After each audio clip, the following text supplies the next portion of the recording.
bari milkiidha. yaa korma koo babbaroodi Bari milkiidha. bari milkiidha Biyya koo bilisummaa nawaa. bari milkiidha An Oromoo bilisummaa nawaa. baafadhu gamtaa kee Eegaa murteeffamee lolli cifraa. atoonna taadha Ayyaana baakeetii si faana jira. yaa goota koo Hidhadhu mudhii kee jabeessi. sinoonnatu Yaaduma of dhiibaa dabeessi. sinoonnatu Yaaduma of tuulaa dabeessi.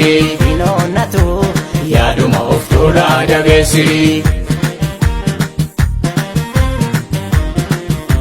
adiidha gurguddaa riqicha gidduu lagaa galmee bara hundaa wareegama gaafakaa mataa bada malee Yoomuu ni jira maqaa. mataa bada malee Yoomuu ni jira maqaa. Dumbadu maqaan gootaa dambalii seenaattu sochoosa ifatti irraa mul'ata Goota hojiinsaa nama boonsa. ifatti irraa mul'ata Goota hojiinsaa nama boonsa. Goota hojiinsaa nama boonsa. Goota hojiinsaa nama boonsa. Goota hojiinsaa nama boonsa. Goota hojiinsaa nama boonsa.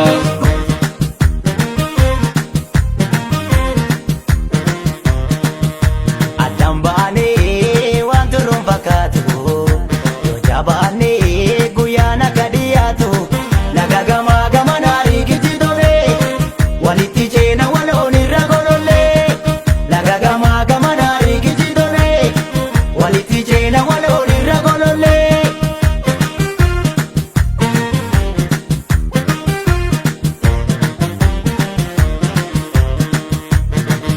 Obaaf tufee digirrisee jalli addaata oliin urgaa walabummaa natti fakkaata yaaleen jakoo babbaroodi Bari milkiidha.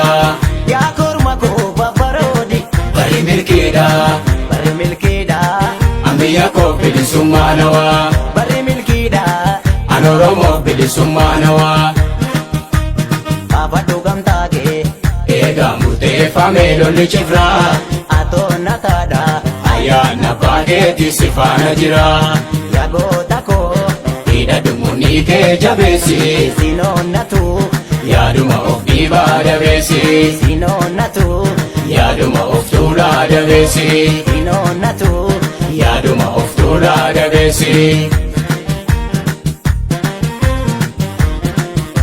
Mancaasa gabrummaa yaa biiftu bilisummaa kaayyoo keerraa maqnoo si duukaan gaadhumaa nuutoon gataan tarruu Abdiin nu qabnu sumaa. nuutoon gataan tarruu Abdiin nu qabnu sumaa. dumbaduu maqaan gootaa dambalii seenaattu sochoosa ifatti irraa mul'ata Goota hojiinsaa nama boonsa. ifatti irraa mul'ata Goota hojiinsaa nama boonsa. Goota hojiinsaa nama boonsa. Goota hojiinsaa nama boonsa.